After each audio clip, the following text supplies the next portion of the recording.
we have a remarkable guest who has not only shaped the future of startup but has also been an integral part of the journey with over 20 years of experience in business and technology consulting. A guest is the founder and CEO of Yassi Ventures, and leading startup venture studio that's making waves in the Middle East and Africa region. So, as a startup partner and mentor, our guest doesn't just stand on the sidelines. He dives headfirst into the entrepreneurial journey, nurturing ideas, developing MVPs, crafting business models, connecting with the investors, and guiding new market entries. So, his expertise in assisting tech startups in developing business development plans and go to market strategy has led to the significant growth and revenue for countless entrepreneurs. That's not all. Our guest is also a passionate public speaker. So join us today as we dive deep into the world of startups, technology, and innovation with our distinguished guest, Mr. Mehmet Gonullu. Mr. Mehmet, welcome to the show. Thank you so much again for being the part of the show. Thank you very much, Priya, for inviting me here. I'm very excited to have this episode with you today. Likewise. And a quick note on the adfartech. This podcast, Beyond Bytes, is sponsored by adfartech. So we are IT tech platform with focus on IT solutions, IT resources, equipments, and tech audio podcasts. We have vendor alliance with 50 tech plus partners, including SAP, Oracle, Microsoft, OutSystems, and beyond. Our key solutions include ERP application development, data and blockchain, cloud management services, and many, many more. We have resources based of 20,000 plus across all skills, which we can deliver both on-site and off-site within 24 hours. So first thing that I'm curious to know, Mr. Mehmet, as a startup partner and mentor, you mentioned that you have embed yourself into the entrepreneurial journey of your clients. Could you share a specific success story or a memorable experience where your involvement made a significant and very important impact on the startup's growth? Yeah, sure. So first of all, to just clarify what I mean, like I put myself on the same journey. So being someone who's passionate about entrepreneurship and startups, I know all the hustle that and the difficulties that any founder, especially in this tech industry, have to do, because usually it's a crowded market. So basically, one of the main thing, and this is kind of a maybe anecdote that I can tell. So a lot of times, what I do when I have clients working with is we start to analyze the situation that they are currently in, and then put ourselves in their shoes so we can see from their perspective how they are seeing things. But at the same time, because we come from an external perspective, so we see things usually because they are so excited, they are so into what they are building, so they are so focused and they ignore a couple of things. So one of the things that I can tell, one of the clients that I was working with, so they were building or thinking to build a platform, and they were very focused, just on the technologies that they were doing. Now, when we started to work with them and we started to show them, like some other aspects of the business that can be generated from what they were building, they really, first they didn't realize that the size of the opportunity that is out there. And this is where it's very important, and this is something I tell to all founders. Although like you will be very focused on the technology that you are building, on the business you are building, it's very important to surround yourselves with people who can give you different perspective analysis about the situation. And I can count to you a lot of examples of startup founders that I've worked with, and we have like similar situations and similar outcome, whether it's like regarding the technology itself, the technology that they were using to build their startup, or maybe sometimes the business model they were thinking about. Plenty of stories we can tell, and maybe we can go for a long time of this. But the main idea is always try to find someone who's seeing things from an external point of view, because while you are focusing, and I know this from myself, you might be neglecting a lot of things that's happening outside. Interesting. Also, you mentioned that you connect with the investors. So, what are some key strategies for the startups to attract the right investors and secure funding? So, believe me, I think this is the dilemma that every now and then startups these days face when it comes to the second stage. That, once they have successfully established a bootstrap company, now they want to look forward for the for the investors. So, what are the key strategies? What are your approaches towards having the right investors, right funding at the right time? Yeah, maybe the answer will be a little bit controversial actually. So you We are when good with I controversies. yes. So the first question I ask anyone who comes and say, "Hey, like I'm looking for help because I need to raise some funds." So the first question I ask them is why actually you are going this path. And a lot of times, I receive, emails and sometimes through LinkedIn, I receive people asking for funds, but actually still they didn't build their product, still they didn't validate the idea, still they didn't do a lot of things. And I say, look, like, you can go out, you might find someone who tells you, hey, I have a network of, X amount of investors, I can introduce you to this and that. But at the end of the day, you need to have the readiness in front of investor. And the first question I ask them, look, when you bring someone on board to put their own money, you need to be ready to what are the consequences. So did you, and you mentioned something about bootstrapping. So have you tried to bootstrap this startup yourself? Because at the end of the day, when you are raising money, you have, it's not like just asking the money for the sake of money. Like you need to come up with a lot of information and put it in front of the investors. When it comes to strategy, again, the main thing they need to put in mind what they are going to do with this money. Now, usually the success that I see usually when from a good strategy perspective, first you need mainly a validated idea. You need to show, people and the investors and everyone that look, there is a market for what I'm trying to build here. There is a market to what I have already built. The second thing is you need to show the traction. So you need not only to show that this is a validated idea, you need to show that there are now customers who are willing or who are already paying for the service, product, whatever that you are trying to do.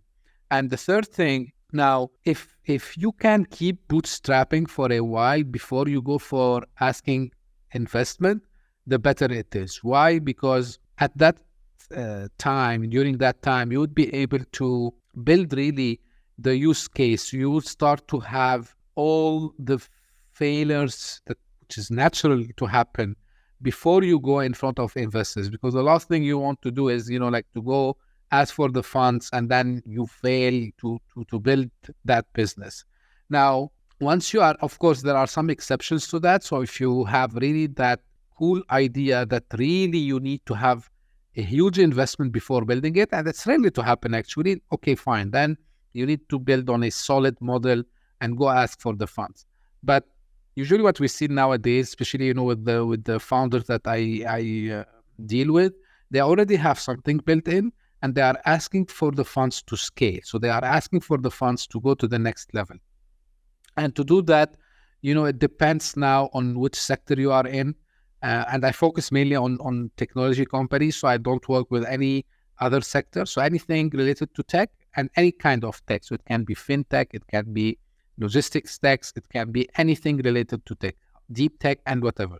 Now here, we validate, and this is the strategy. So based on the current status, we need to validate or revalidate, how much money they are asking for, and then who would be the best investors who have appetite for such investment. So this is again comes to many factors: the sector they are in, the geography they are today operating in, and then the third one is, how much is the revenue that they are expecting to generate once they have the funds, and so on.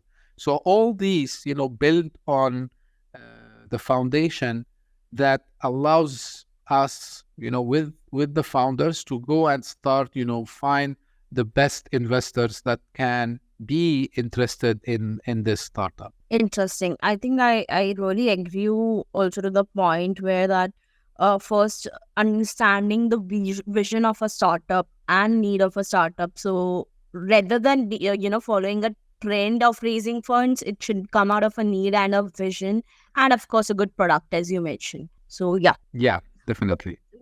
With that said, with over 20 years of experience and beyond, you have witnessed the evolution of technologies. Of course, the tools, the trends that were there 10 years prior or 20 years prior are not today, or maybe has evolved a bit. And also into the entrepreneurship, how has the startup landscape has changed over the years according to you, and what do you see as the most significant trends shaping the futures of startup in your region today?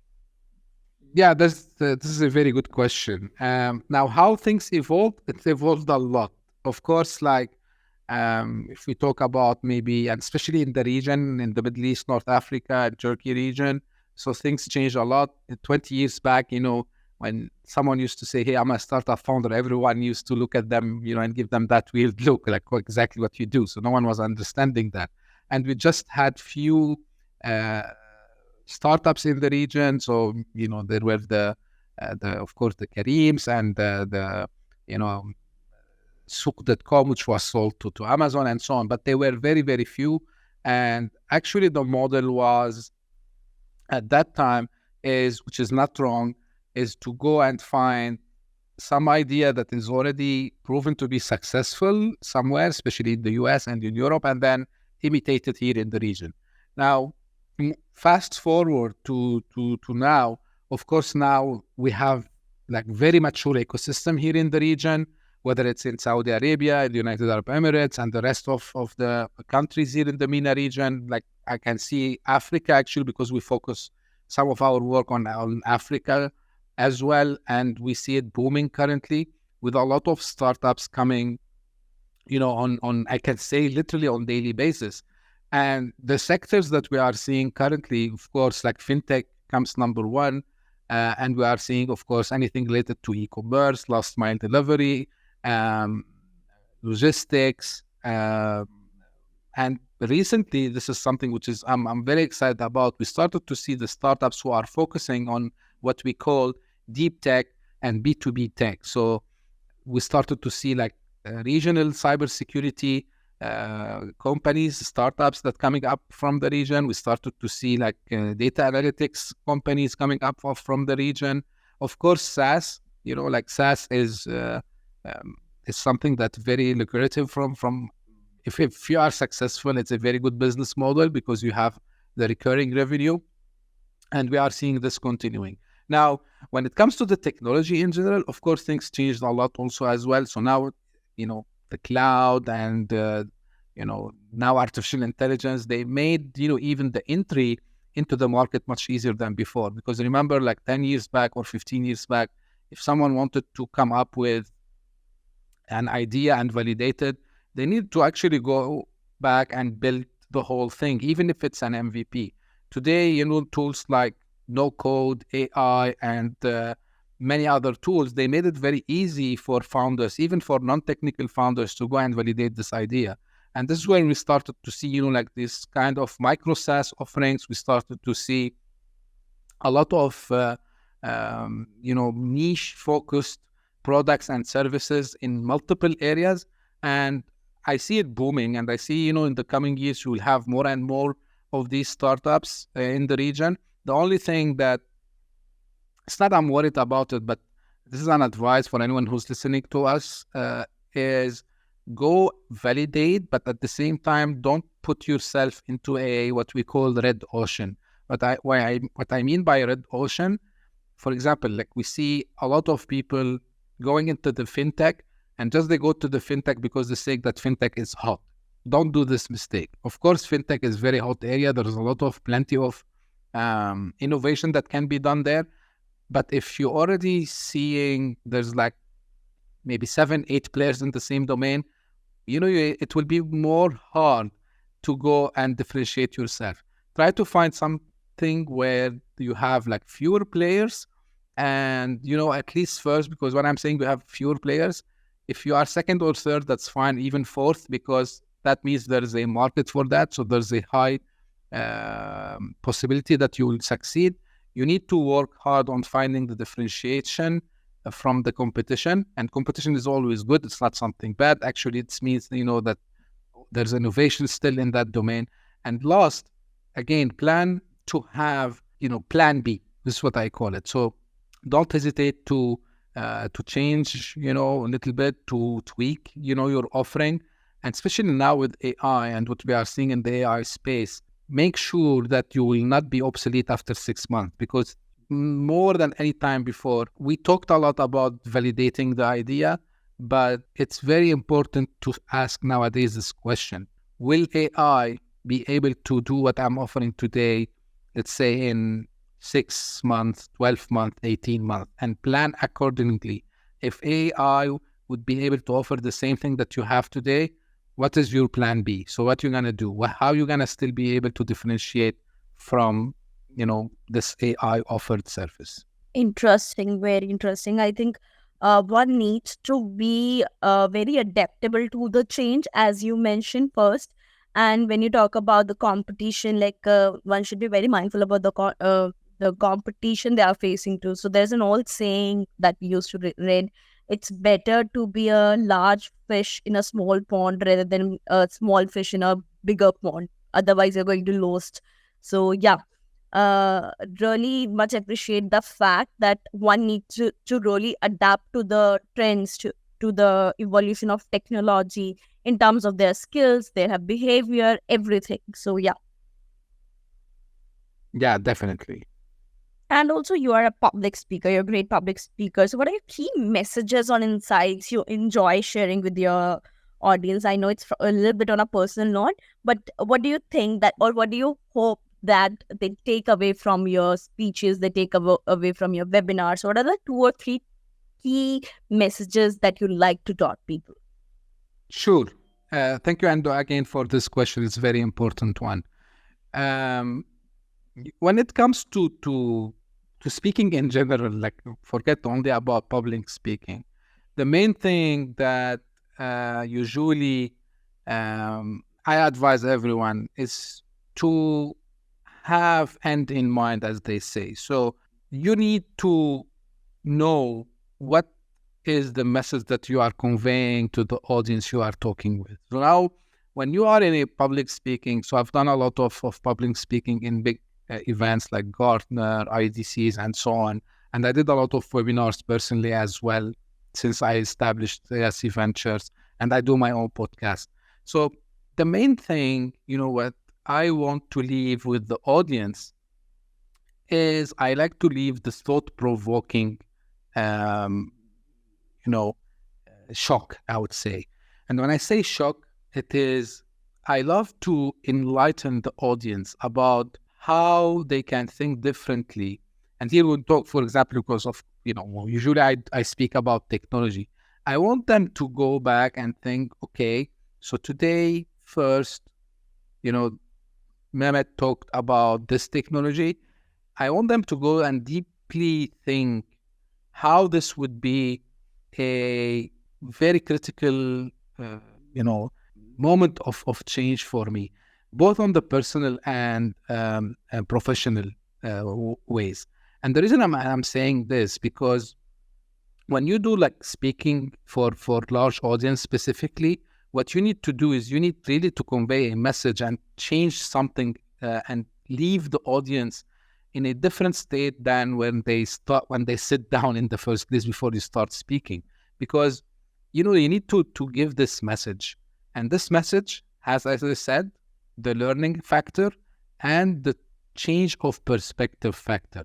And this is what I enjoy the most. So what I enjoy, when I do the public speaking, is to show another way of doing things for the audience. And, I did this, I can give you an example. So, for example, I did the multiple webinars about automation in the past months. And the main thing that I wanted the audience to understand, it's not about the technology itself and the tools, so because this is, something that can change, goes and come back. But what I wanted to convey, the message that I wanted them to absorb, is that there are other ways of doing what you're currently doing. And why I'm doing this? Because, I enjoy also educating others on making their lives easier, because and we all work in technology sector, and main thing that we talk about technology is always makes people's life easier and make people's life much I would say doing things in an easier way, doing things in a more convenient way, streamlined way. And this is where I enjoy talking about, especially topics which can dramatically change the way things are done today. So this is where I enjoy the most.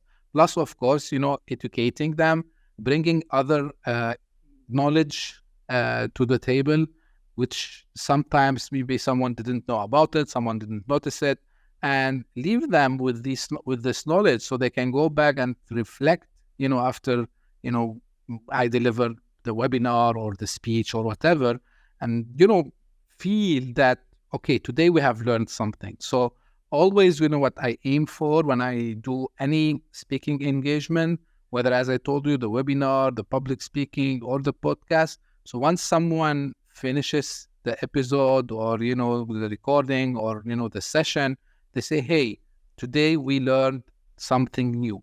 For me, this is very critical, very crucial. And if I want to be, getting a 10 over 10 score for myself, it's not only like letting them saying, okay, I learned something. I'm going to go and apply it. I'm going to go and try to use it. I'm going to go and learn more about it, actually. So this is, it's kind of a passion for me to always bring, these topics related to technology, of course, and entrepreneurship, startups, to the audience so they can be better prepared for their, day-to-day personal and career experience. I think it's a wonderful, thing to listen for anyone who is into a public speaking domain or anyone who just enjoy. Like, I've been a very avid listener of TED Talks or reading books. Means I am someone who become very self-critical or critical, when we listen to any such of public speaking material or anyone who's coming on the stage. So as someone who's also into the podcasting, I always follow this rule PI, which is purpose, influence, and E stand for experience. What purpose you are creating for, like what's the reason for creating that piece of content, what influence you want to create, what impact you want to create, and what kind of experience you want to give people. And when you talk about the impact, I think this is the most hardest part, where lots of public speakers are not able to touch that. You're not only supposed to leave them with an impact with your message, but make sure they will also, they're motivated enough, they have this change of emotion in themselves, that they will apply that part also, whether into the technical or non-technical world. So indeed. Yeah, sure. One more thing, if you allow me to add. So this is if you yeah. So if you see, the cover of my podcast, I wrote insights, ideas, and innovation, and that this is the motto I go by. So you need to be insightful. So give insights, give ideas, and then push people to innovate. Beautiful, beautiful. But that's the last thing that I'm curious to know, Mr. Mehmet. What is the last piece of advice that you want to left us with, especially to the aspiring entrepreneurs who look forward to enter the startup world? Yeah, and this is a great question again. So first thing first, never ever hesitate to try.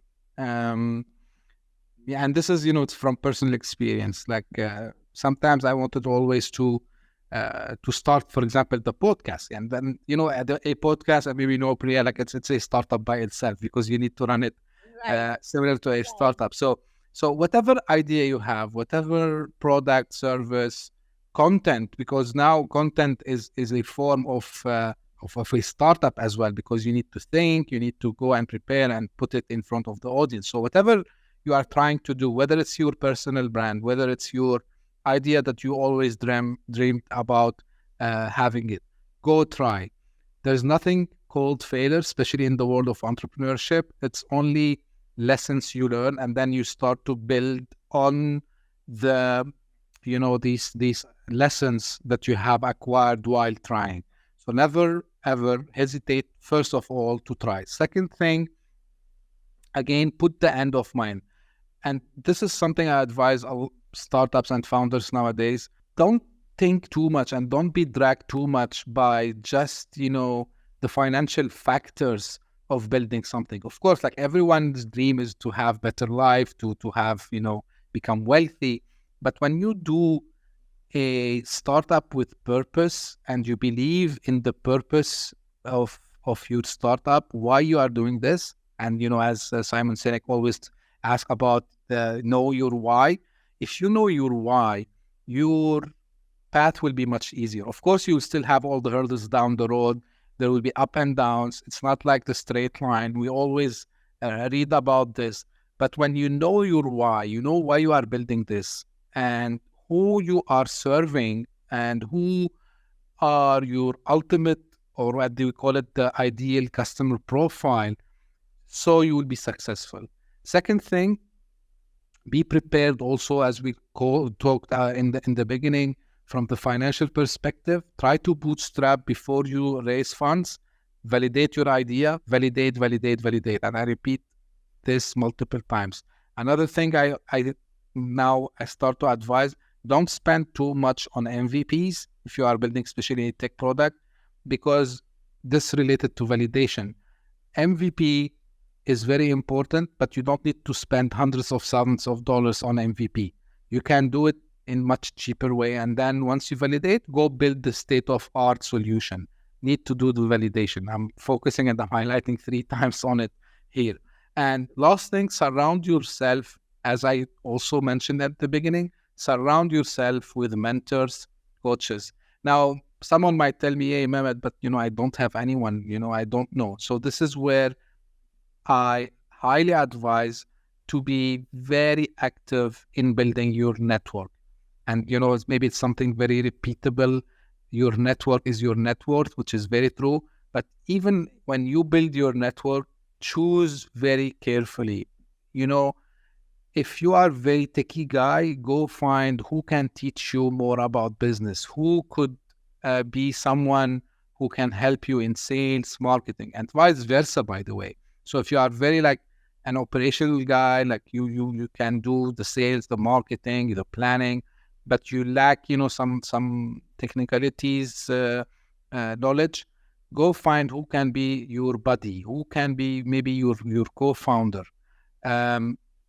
Always network, and don't do this mistake when you do networking. Don't ask immediately. Give it some time. And when I say some time, it's not like 1 or 2 days. Sometimes building a relationship takes years. So you need to be very patient. It's a long term, it's a long road for, this entrepreneurship. Sometimes you are lucky, yes, and you can have very quick success. But inside, prepare for the long road. Because if you give up very early, you will not succeed. You need to have the patience to keep trying, build your network, understand your customers, and deliver on your promises. So this is, how I can summarize all this. Indeed. Make lots of sense. And it was a wise episode, I must say. And I think all the advices, all the points you have mentioned, I think somewhere we all know, but we have to remind ourselves of these things that, entrepreneurship is not just a short-term journey. It's not a 2 years or 3 years of project. It can be a lifetime project as well. It's not a sprint, it's a marathon. So yes, with that said, thank you so much, Mr. Mehmet. It was lovely having you, and it was amazing to chat with you. Thank you so much. Thank you very much for having me, and waiting the audience to also get on my podcast. Thank you very much. Definitely. Thank you so much.